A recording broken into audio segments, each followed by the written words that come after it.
Welcome back to another episode of Who Should You Choose, a video series where I go through the prior videos, questions, and comments and help you with your hut lineup decisions. Today we're going to open the episode after all of the Leafs post-mortem yesterday as we get set for round 3 of the playoffs. But Cool Game Player 1 says, can you give a deep dive on abilities? I know it's late, but I just got started recently, and I confused which ones are worth using. And coming from other Ultimate Team modes, it seems like there are a lot less cards with free abilities. Which ones have free abilities? All right, I'll touch on the free ability ones. These are going to be the most sought after. So Team of the Season and Team of the Year, those events all featured cards that have free abilities. You can't make them anymore, so you're spending, I don't know how many coins, hundreds of thousands, a million coins to get one of those cards. So unfortunately, that just isn't going to happen. Then there's sporadically been some events where they've received specific abilities. So the Warp Speed event, which is widely considered one of the best events simply because they gave every card 99 skating, but they also gave them free wheels.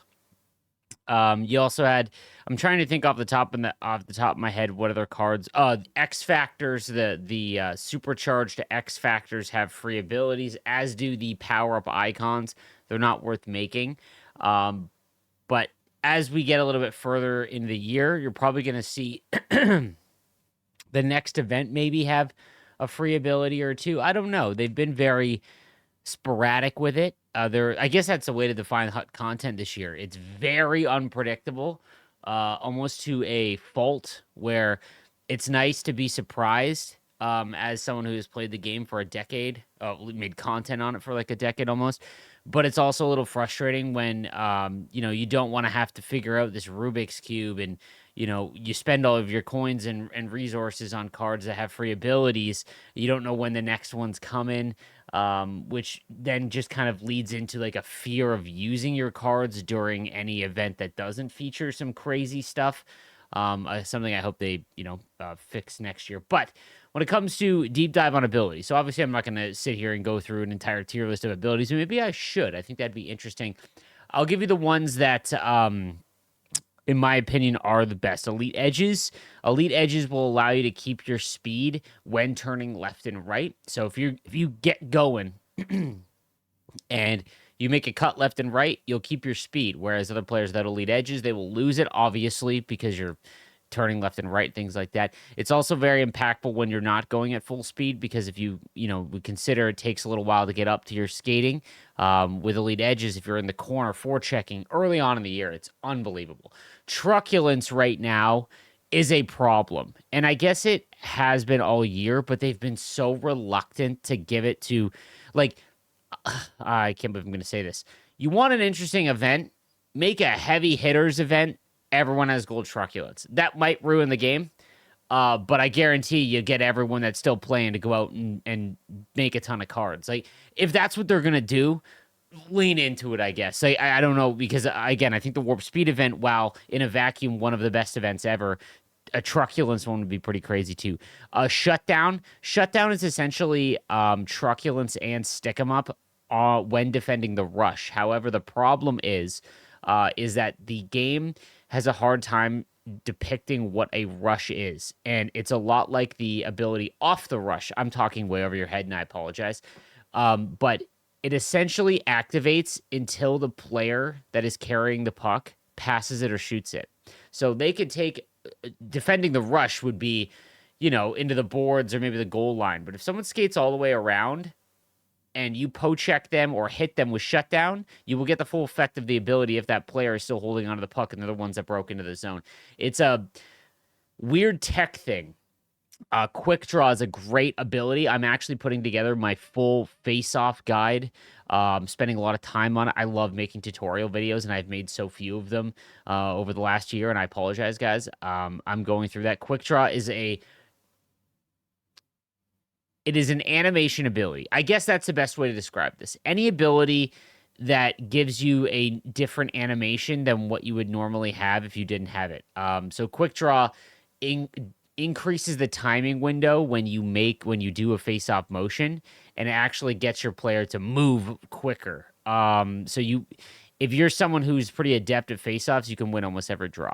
The other one, Close Quarters, again, is pretty impactful on the offensive side of things. So what Close Quarters does is it allows you, when you shoot a puck for a rebound and you pick the puck up with the player and you go to shoot it immediately, so you're trying for a rebound shot.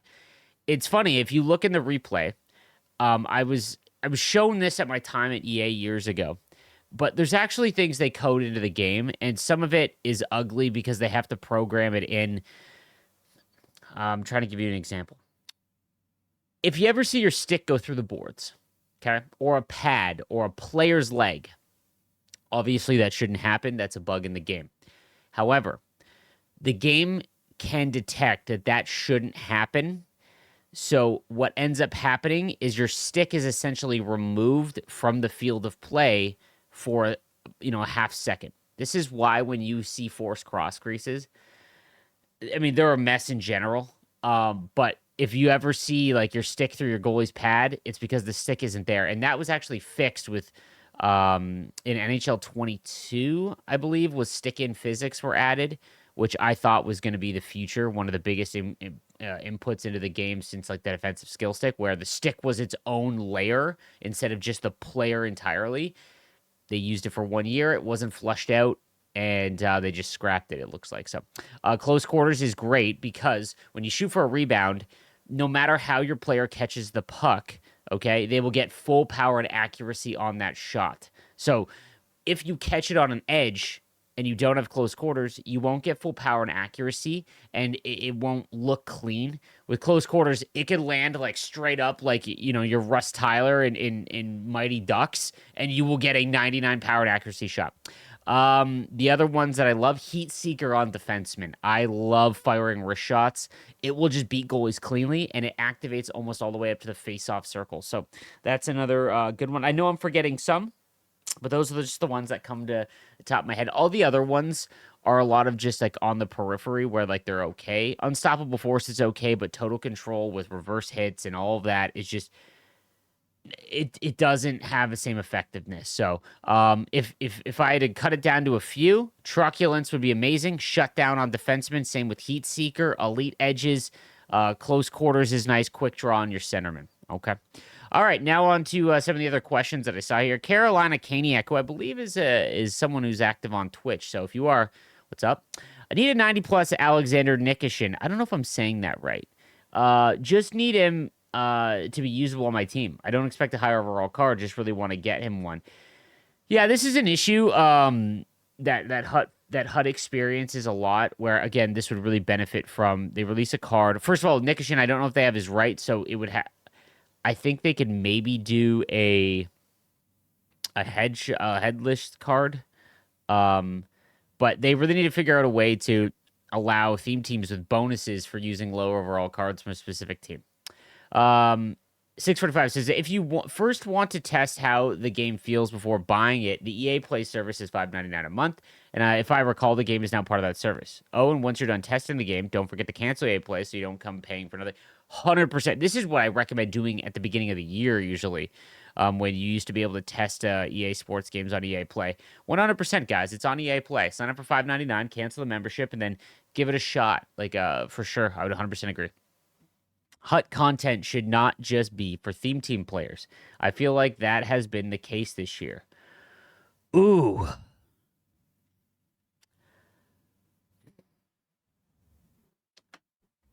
To be honest,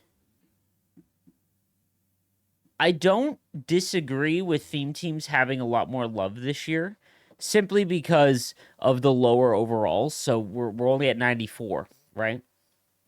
So they've released because of the slow crawl, you can use a lower overall card. I think first of all, HUT should not just be for theme team players. I don't know what that means because a good theme team would be they just release a lot of good cards for your specific team, right? So even if you're not making a theme team, there would be a lot of good cards. So I don't know if I disagree with that. I'm assuming what you want is just like chasing the meta, and I know a lot of players that play like that, myself included. It's hard for me to disassociate, especially as I'm now making my final push to Division 1, where like you don't particularly care too much about the player, you just want a good card, but you can have both, and I think that's a big issue. Sandbox games have terrible replay value for me. The only game I played for an extended period of time was Roller Coaster. Oh my, dude! Every summer, guys, on my Twitch stream, I do like a 2 week span where I get obsessed with Roller Coaster Tycoon. Guys, for anyone that is not in their 30s, this game came. Roller Coaster Tycoon literally came in cereal boxes. Remember when PC games came in cereal boxes? This, if you fired up Roller Coaster Tycoon right now, you would be blown away at how much that game still holds up. I'm talking about Roller Coaster like Tycoon 1 and 2, not even like 3 or anything like that. I played Minecraft with nephews, got old quick. So, played The Sims back in the day, built a house and a family that went nowhere. Even GTA, there's only so many cars you can steal in stores you can rob. I'm with you on that, but the sandbox thing, it can only take you so far. I think it takes a certain level of creativity to just be able to live in it. Um, but they are the ultimate time sink. They are Sandbox games are the Netflix show that you don't really care about that you binge. They are great at just getting you out of your mind. I use Civilization. It's not. It's on the same. It's a real time strategy, but it's essentially the same kind of thing where like you're just locked into a map, and I agree with that. Has EA ever released the amount of money they've made selling NHL 25 versus the amount of in-game purchases? No, they stopped doing that years ago. Um, I've never seen a report, but I can all but guarantee you that they have not made the same money this year simply because the company as a whole, lost billions of dollars. And again, I use my own community as a gauge, and obviously it doesn't make up everything. But one, I'm not going to say the Gaming World Championship definitely propped up the people spending money at the high end of the game. So the top end players would put in, a couple $100 at least. Some would put in 1,000, but that's just a drop in the bucket. Those aren't the whales. But now those are gone, so you've lost those sales, right? It all adds up. The whales that you guys don't see, or maybe you do. Again, I don't know. I can't see the my average player base. You go into Division 4, 5, and 6, that's where the whales are. That is where you find the people that have the most dispensable income, the least amount of time to play, and they come in for a few games, drop a couple $100, $1,000, and then play. And that's where, like, if I've seen comments where people are talking about going up against God squads and stuff all the time, and they're in Division 5, and that's where they live, man. That's where they live. And that makes sense. It honestly does. Like again, if this wasn't my career and I loved playing Hut, and I was working 60 hours a week, you got a family and whatnot, you sit down and play a game. You don't want to spend an hour doing game breaker objectives to get an 88 overall card. You want to put a couple $100 in because you make a lot of money, right? Like that's usually how Ultimate Team games work. But the sales, the reason why I think they're down is again, I'll use this example. I had people in November asking me what to do with their pre-order points. Guys, if like that, when I started realizing that, I knew that there was a problem because I remember if you go back and watch my videos early on, I'm always someone that harps on, no money spent because 2 years ago I had an epiphany and I stopped spending money and I was like, man, it's just way more fun being no money spent. If you have the time, obviously. And what ended up happening was like you see all these people in November asking what to do with pre-order points. Man, you would have your pre-order points gone within the weekend of the game. There'd be no one with that. And if you go back and watch my videos from early on in the year, the packs were so bad. And I mean like it's not that you weren't pulling a lot of stuff, it's that you weren't even getting stuff. Like the fodder, the stuff that you would. That's why team builders and X factors and everything were so expensive. You go back and look, a 77 overall card, guys, no lie, was 5,000 coins, which was such a shock to everyone who's played this game so long because those are the cards the cheapest. 5,000 coins. You open up a pack and you were getting like 3 silver cards. And a lot of those people were trying to use them for chase cards because they assumed that they were going to be great, like the year-round Power Up Icon and X Factor cards. Clearly, those weren't good. Like, it was a mess. Love the fantasy event concept this year, but seriously, 94 MSPs in May going to June is absolutely absurd. It's just sad how this year's past, we had players who don't even score goals get 95 overall cards in April, and at this point, you can't even build a theme team because there's only 5 players with 8 overalls for each card. So this is a something that kills me about the community and the carrot chasing, and I see it a lot in MLB. I don't understand why everyone's so hard up to get to 99. And I think it's simply because you want to see the number. Like, I think in our minds, 99 means we're at the end and we want to be at the end. We want to buy a card that we know Ovechkin's, 895 card, right? Fantasy cards when they hit 99. It's like we want to get to that point so we don't have to think and go after and chase and do all these chores to get other cards, right? It isn't good for the game, and but I can understand that the cards are low overall, but I don't understand the blanket argument is as to like 94 MSPs. It's like, yeah, but the rest of the player base is only using 94 overalls. Those are your 99s right now, right? The problem is that you're sprinkling in 99s in other events. Like even Warp Speed is only 92 overalls, but they're 99 speed. So, this is what I've been saying the last few months. There needs to be a complete concept and architecture change of how HUD content is released and delivered. Whether it's like getting rid of the event system, it needs to be more based on collection, where cards are not the currency. One of the biggest issues I think in Hockey Ultimate Team is that cards are currency. So you trade in an 87 overall, the what that does to the card individually. When you pull an 87 overall Teppo Newman Cornerstone card, you don't even look at who is on the card. You're looking at the 87. That's an issue. That means that card doesn't mean anything. That is just fodder. If you go into MLB, like you don't have that. You have collections where you need to collect all the cards as opposed to getting rid of them. And that is what I would love to see. I've said this since NHL 18 when I started making content. I want to be able to pack some cards and then keep them and then cash them in and get a collection reward. That's what I want. And maybe that wouldn't be good, but it's just I think that there needs to be something different this year. Hey, Sleeves, do you think there'll be fantasy players for the next round? And is so, what overall do you think it will require? I think there will be fantasy cards. I fear that they will be 93 overall, at which point they will keep the sets the exact same. So you can trade in 85s and 86s, 87s and 89s, I believe.